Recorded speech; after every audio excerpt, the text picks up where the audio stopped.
The wind had a tired sound that morning, scraping over the dry hills like an old broom.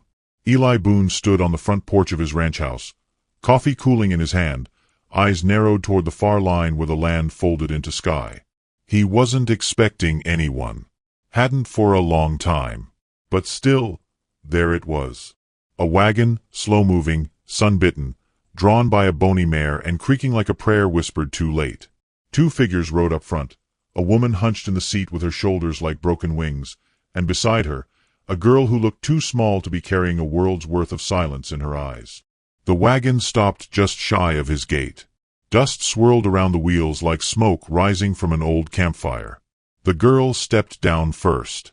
She moved with care, like her limbs weren't hers yet, barely grown into. Her dress, the color of washed-out clay, clung to her knees from road sweat.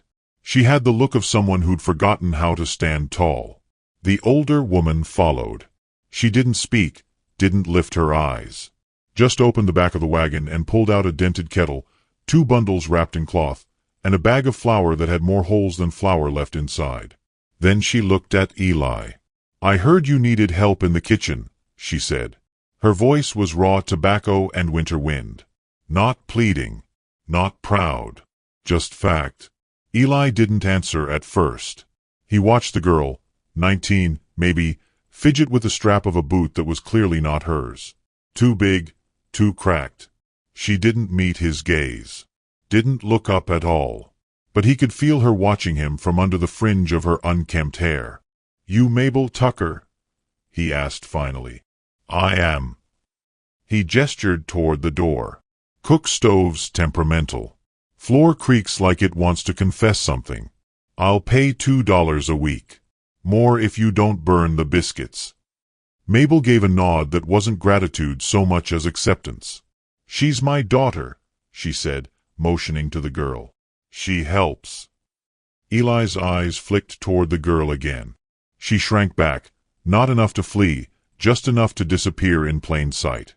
That invisible ache stirred something in him, a thing he hadn't felt in years and didn't name. "Fine," he said. "Shed's yours. House is mine. Kitchen's shared. Don't touch my ledgers. I don't ask questions, you don't give me answers." Mabel nodded again. June said nothing. They moved like ghosts into the house. No fuss. No noise. Just the scent of smoke and the whisper of worn fabric brushing old wood. By evening, the smell of salt pork and cornbread filled the air. Eli ate alone at the table. The 2 women took their plates to the porch. Not once did the girl speak. Not once did her mother scold her for it. When Eli stepped out to fetch kindling, he saw June kneeling in the dirt, her hand stretched toward a rabbit beneath the porch. The rabbit twitched but didn't run. She smiled. It was the smallest thing. A flicker, really. But Eli saw it. And he carried that flicker with him the rest of the night like a coal in his chest. By the 3rd day, the town had found out. "Boone's taken in strays," someone muttered at the mercantile. "Cook and daughter," said another. "Or something else entirely." Mrs. Merriweather, sharp-nosed and church-wed, said what others didn't dare.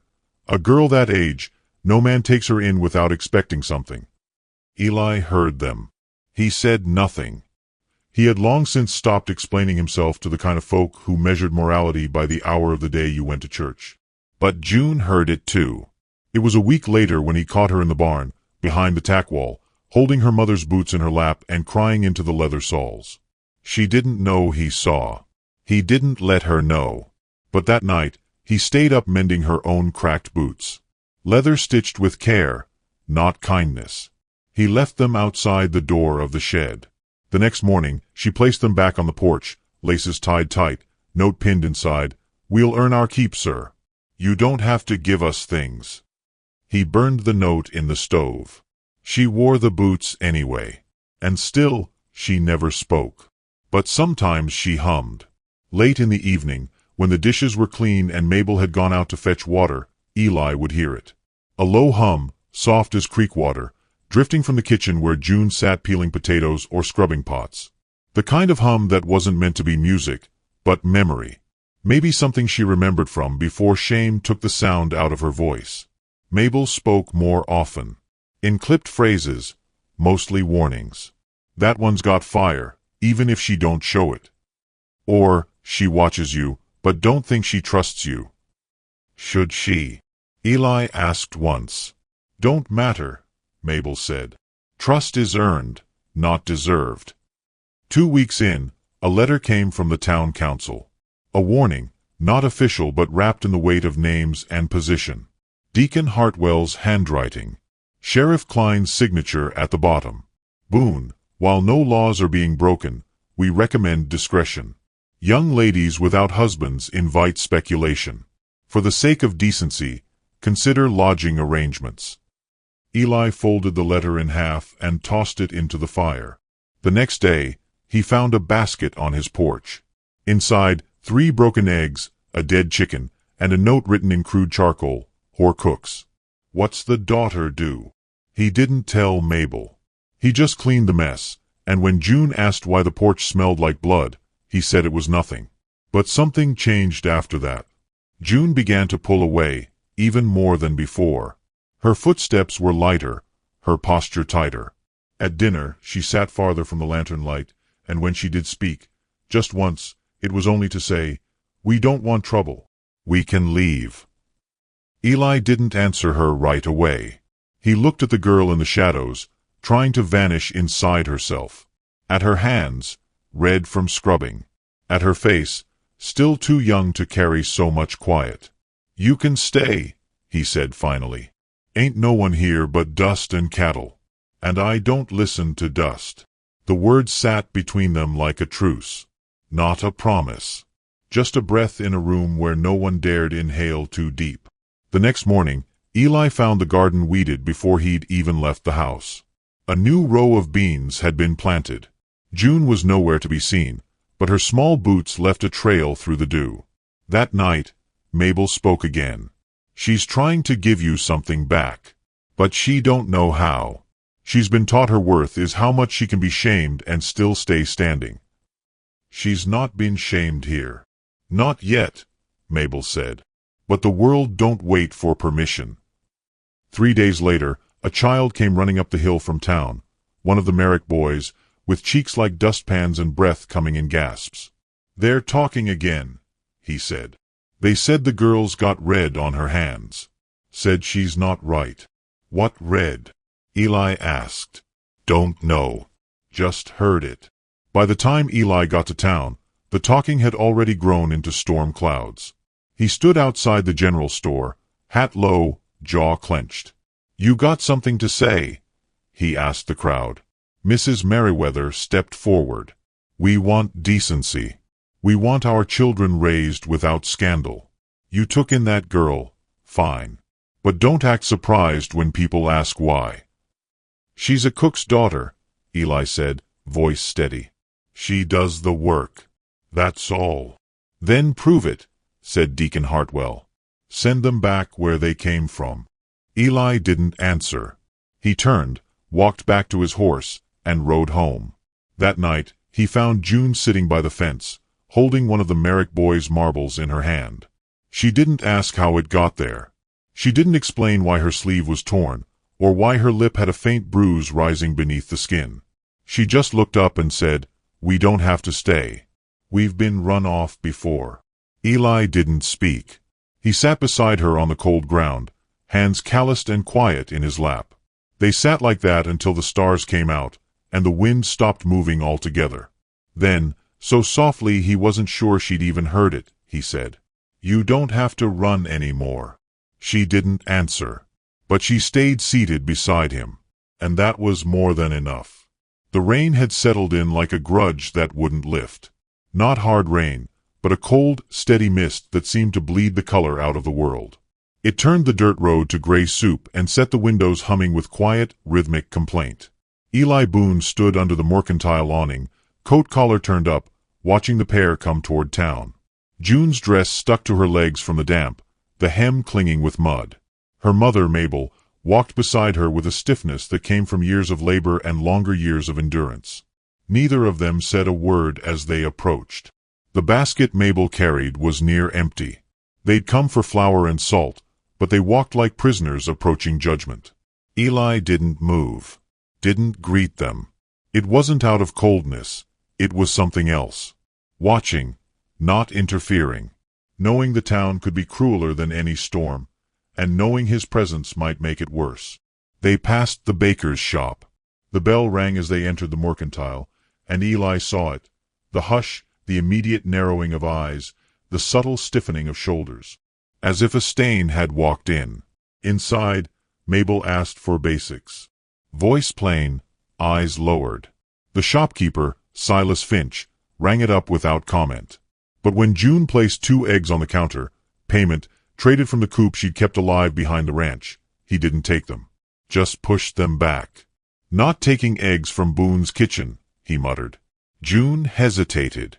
Mabel laid down coins instead, stiff and slow. When they left, neither of them spoke to Eli.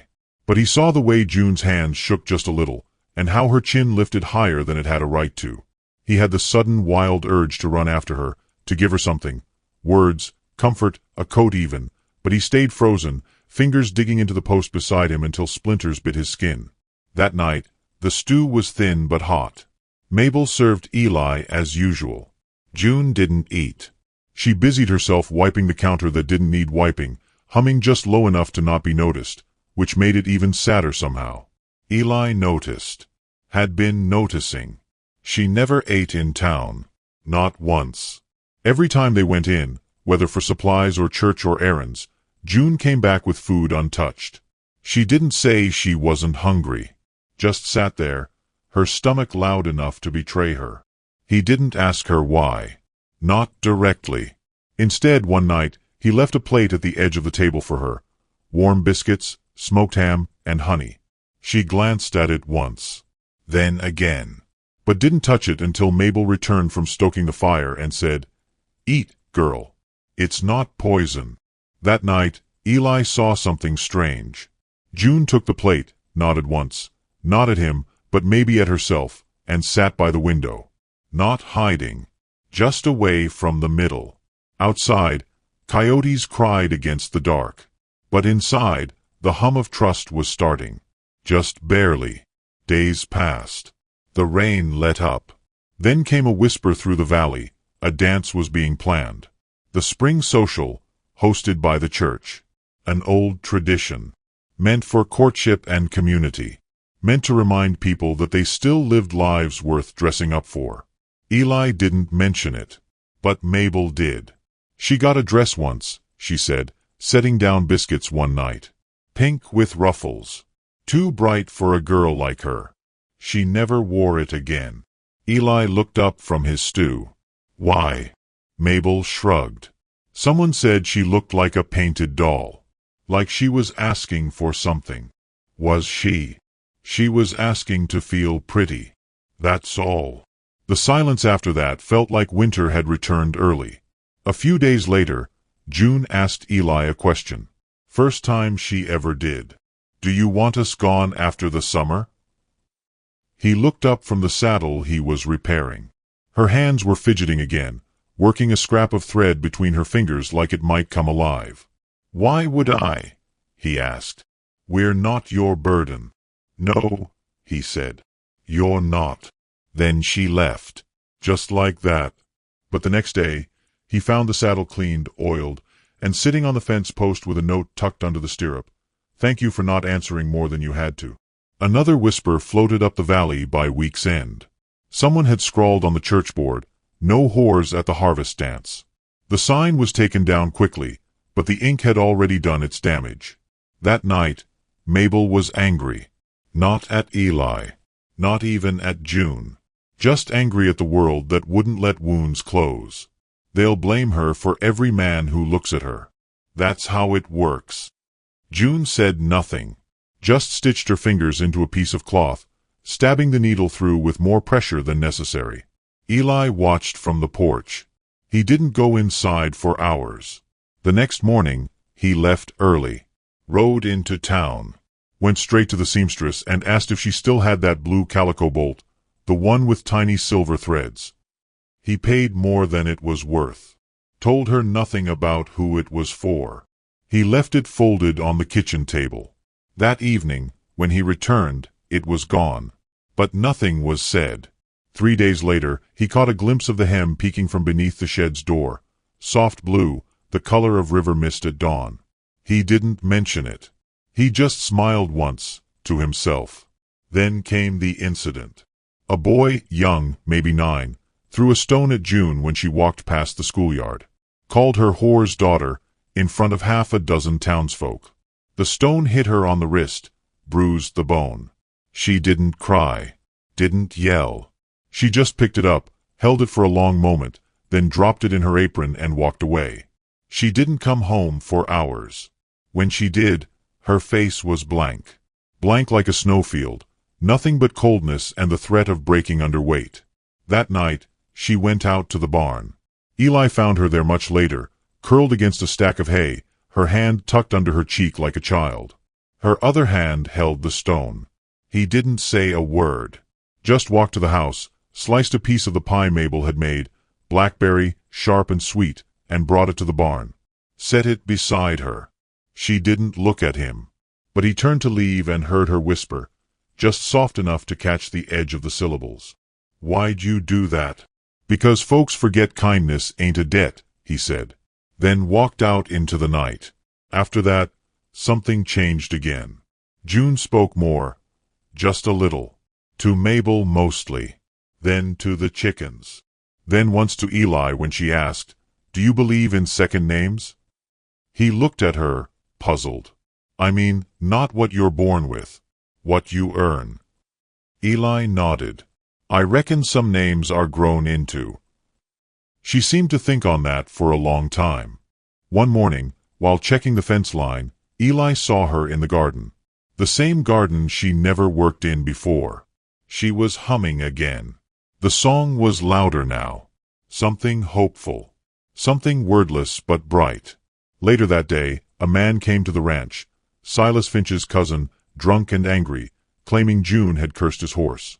Eli didn't raise his voice. Just stood tall between the man and the barn. "She cursed it," the man slurred. "It spooked and broke its leg. You keep her here, she'll rot this place from the inside out." "You done?" Eli asked. "She don't belong here." Eli nodded slowly. "Then neither do I." The man left, mumbling. That night, Mabel stood beside Eli as they watched June hang laundry under the starlight. "You're either going to break her," Mabel said, "or be the reason she don't break." Eli looked at her.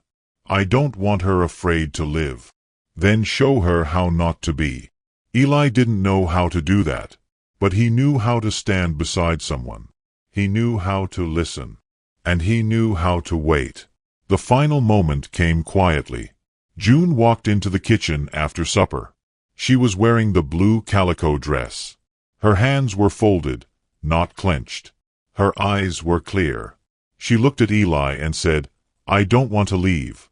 But I don't want to hide either." He nodded, didn't speak, just pulled out a chair. She sat. And for the first time since she'd arrived, she ate at the same table. Beside him. In the light. The sky turned copper just before it happened. One of those evenings where the wind got mean, twisting through the hills like it had a grudge. Eli Boone stood at the fence line, watching clouds churn over the ridge, heavy and wrong. He smelled smoke before he saw it, faint at first, like someone burning brush too close to the trees. But then came the sharp curl of pine pitch, and that's when his gut clenched. "Fire!" he said aloud, though no one was there to hear him. He bolted for the house, heart thudding. Mabel was chopping onions on the back porch. June was kneeling beside the chicken coop, apron full of eggs. Eli didn't waste words. "Ridge is burning." June dropped the eggs. Mabel stood like stone. It moved fast, too fast for how wet the spring had been. Within minutes, the sky bloomed orange, and ash drifted down like a ghost snowfall. The wind snapped through the valley, carrying embers into the dry grass. Eli saddled the mare. "We've got to keep it off the barn." Mabel grabbed buckets. June grabbed her sleeves like she wasn't sure what to do with her hands. But then she ran, barefoot, apron flying, toward the creek, dragging the old washtub with her. They worked in silence at first, hauling water, soaking the ground, beating sparks with wet burlap. Sweat carved paths through soot on June's cheeks, her braid unraveling as she darted between fence posts. Mabel coughed behind her but didn't stop. The fire reached the far edge of the property by sundown. It hissed like it was angry to be challenged. Trees groaned and split under the heat, and horses screamed from the corral until Eli cut the gate and let them run. The sky turned black at the edges. Ash coated every surface. Still, they fought. Then came the scream. June. Eli turned and saw her stumbling near the barn, arms cradling something. Small, kicking. One of the calves had gotten loose. She'd run straight into the smoke to get it. Now she was falling to her knees, coughing hard, eyes rolling back. He ran. The world narrowed to the space between them. Wind howled. Sparks kissed his arms. But he reached her, just as she slumped forward. He caught her. Her skin was too hot. Her breathing shallow. The calf kicked once, then stilled. Eli carried her inside the barn, away from the worst of it. He laid her on the hay, brushing soot from her face. She wasn't awake, but she clutched his sleeve with surprising strength. "Stay," she murmured, voice like paper tearing. "I'm here," he said, and meant it. He stayed there long after the fire line turned, long after the wind shifted and the worst passed. Mabel found them at dawn, her own hands black with ash. "Stubborn girl," she whispered, kneeling. "Always runs toward what hurts." Eli didn't answer. He just held June's hand as her breath steadied. For 2 days, she didn't rise. They set up a cot in the kitchen. Mabel cooled her with cloths and muttered curses under her breath. Eli barely slept. Sat by the window at night, shotgun across his lap, just in case the fire came back. By the third morning, June stirred. Her eyes opened slowly, wincing against the light. "You're all right," Eli said. She blinked. Her lips cracked. "The calf. Alive." She nodded, then turned away. "You could have died." She didn't answer. Just stared at the rafters like they held the answer to some question she hadn't dared ask aloud. That afternoon, when she managed to sit upright, Mabel told her what Eli hadn't. "The town's saying you did it. The fire." June froze. "Why?" Mabel shrugged. "They don't need reasons. Just someone to point at." June looked down at her hands, wrapped in clean bandages. "Let them. It don't matter." "It matters," Eli said. "Not because it's true. Because it's easy to believe what hurts more than what heals." June flinched like she'd been struck. That night, Mabel went to bed early, and Eli found June out on the porch, a blanket draped around her shoulders. The stars were clear for once, sky washed clean by ash and wind. "I don't belong here," she said. "I don't belong anywhere." "That's so." She nodded. "People look at me and see a story they already decided." Eli sat beside her, boots thudding softly on the old wood. "What do you see when you look at me?" she asked suddenly, turning toward him. He didn't answer right away. Thought about it. Took his time like the question deserved to breathe. "I see a girl who walked through fire for something small and helpless. Who stayed standing when everyone expected her to run. She didn't look away this time. Then you're the only one." He turned toward her then, slow and deliberate. His voice dropped to a hush. "Then let me be the only one." The silence that followed wasn't awkward. It was full. Like the world had stopped moving for a beat too long. June's breath caught, and she reached for his hand. Not to hold it, just to touch it. Her fingers grazed his knuckles like she wasn't sure he'd let her. He didn't pull away. The next morning, someone nailed a sign to the ranch gate. "Fire whore lives here." Mabel saw it first. Tore it down before June woke. Eli burned it in the stove. But the damage settled like dust. Folks stopped waving when he rode past. Silas Finch raised his prices. Even the preacher crossed the road one Sunday when Eli walked into town. June tried to leave that night. She packed her bag in the dark, barefoot, quiet. But Mabel heard. And Eli saw her shadow on the porch. He stepped into the doorway. "You go now, they win." She stood frozen, bag clutched like a shield. "I can't fight every fire," she whispered. "You don't have to. What if it burns everything? Then we build again." She looked at him for a long time. Her throat worked like she wanted to cry but had forgotten how. "I can't ask you to carry me." "You're not," he said. "I'm offering." She dropped the bag. He stepped forward. And for the first time, she leaned into him. Just a touch. Not passion. Not possession. Just permission to rest. Later, Mabel sat by the hearth, watching the flames. "She's not yours," she said softly. "But she might choose to be." Eli didn't answer. But the next morning, when the rooster crowed and the fire scars on the hill still smoked faintly, June was in the kitchen making bread. And the hand that had stayed? It stayed still.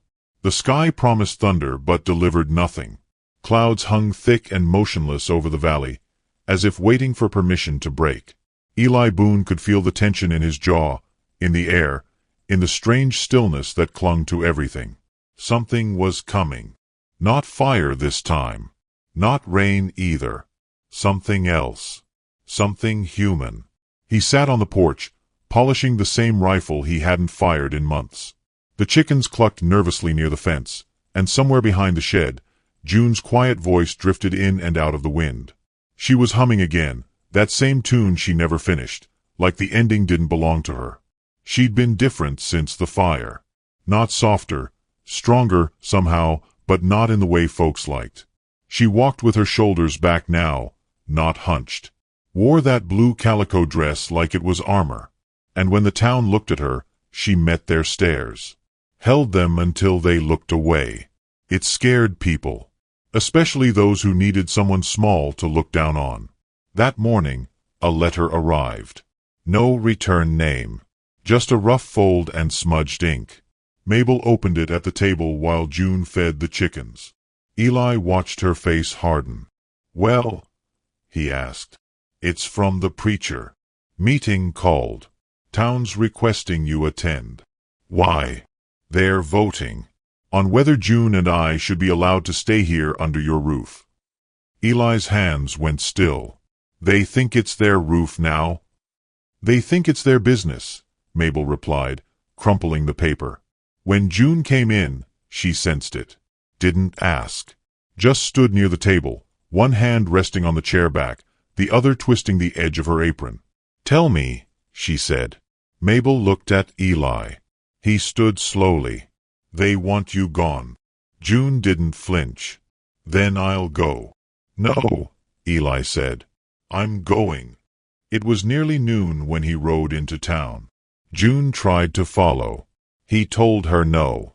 But her boots were already laced, her shoulders already set. "You can't keep me safe from this," she said, voice steady. "I'm not trying to keep you safe," Eli replied. "I'm trying to keep them from thinking they still own something they never earned." They rode in silence. At the town hall, a dozen folks were already gathered. Deacon Hartwell at the center, Sheriff Klein beside him, Mrs. Merriweather fanning herself like she was already pleased with the outcome. They didn't speak until June stepped through the door. Gasps. Murmurs. One man spat near her boot. She didn't even blink. Eli stepped forward. "Let's get on with it." Hartwell cleared his throat. "This is a civil concern, Boone. The girl, her presence has been disruptive. The fire, the trouble, the unrest." "She saved a calf," Eli cut in. "She nearly died doing it. A calf isn't a child's soul." Mrs. Merriweather stood. "It's not just what she's done, it's what she invites." Men stare. Women worry. What message does it send when a girl with no father, no husband, lives under a man's roof, especially one of your position? June's hands tightened at her sides. Eli stepped closer to her, not shielding her, standing with her. "She cooks," he said. "She sews. She reads. She works harder than anyone in this room." "She's not married," someone muttered. She's not yours, another added. That was when June spoke. Her voice, soft but clear, cut the room like lightning. I'm not anyone's. A hush followed. I was raised to believe silence was safer than being seen, she continued. That if I just stayed small enough, still enough, the world would leave me alone. But I've learned that silence only makes your voice louder. And your voice is wrong. Mabel, leaning near the back wall, let out a quiet breath. Hartwell regained himself. This isn't personal, Miss Tucker.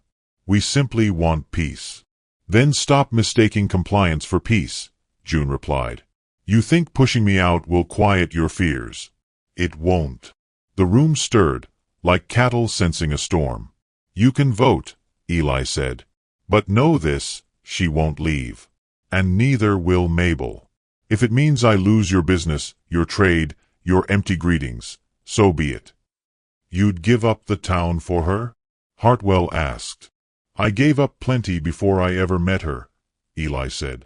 She's the only thing I don't regret. Hartwell looked to Sheriff Klein. You going to let this stand? Klein sighed. No law's been broken. Don't see cause to step in. Mrs. Merriweather scowled. Then the town will choose. They did. Not all at once. Not loud. But in slow turns of the head. Backs turned toward June. A mother clutching her son's hand tighter. A merchant setting down his vote like it tasted foul. In the end, the verdict was as expected. Unwanted. Not illegal. But unwelcome. Eli and June walked out into a sky trembling with thunder that refused to break. On the ride home, June didn't speak. Her jaw clenched, eyes distant. At the gate, she stopped. I can't stay, she said. You're not running again, Eli replied. She shook her head. It's not fear. It's shame. You didn't do anything wrong. I know. But I'm still ashamed. He got off his horse, stood in the dust beside her. I watched my wife die, he said suddenly. Long time ago. She begged me not to look away. But I did. I turned my head. I told myself it was mercy, but really, I just couldn't stand to see someone I loved fall apart. June's breath caught. I looked at you in that fire, he continued. You were falling, and you still ran toward life. I've never seen anything braver. June didn't cry. She stepped forward. And this time, she touched his chest, just over his heart. Not claiming him. Not asking anything. Just knowing. The storm finally broke that night. Rain hammered the roof. Wind tore at the shutters. But inside, the kitchen was warm. Mabel stirred stew on the stove, humming low. Eli dried June's hair by the fire with a towel and a silence that said everything words couldn't. Later, she stood by the window, watching the rain. You think they'll ever stop seeing me as a stain? She asked. No, Eli said. But they'll see you. That's more than most ever get. She nodded. Outside, the fields drank deep. Ash turned to soil. And the barn, still standing, glowed faintly under the lightning. They didn't kiss. Didn't hold hands. But when she turned away from the window and sat beside him, their shoulders touched. That was enough. In the morning, the world was washed clean. And June stayed. Which city are you watching our video from? Please leave a comment. Please subscribe to the channel as well. Thank you.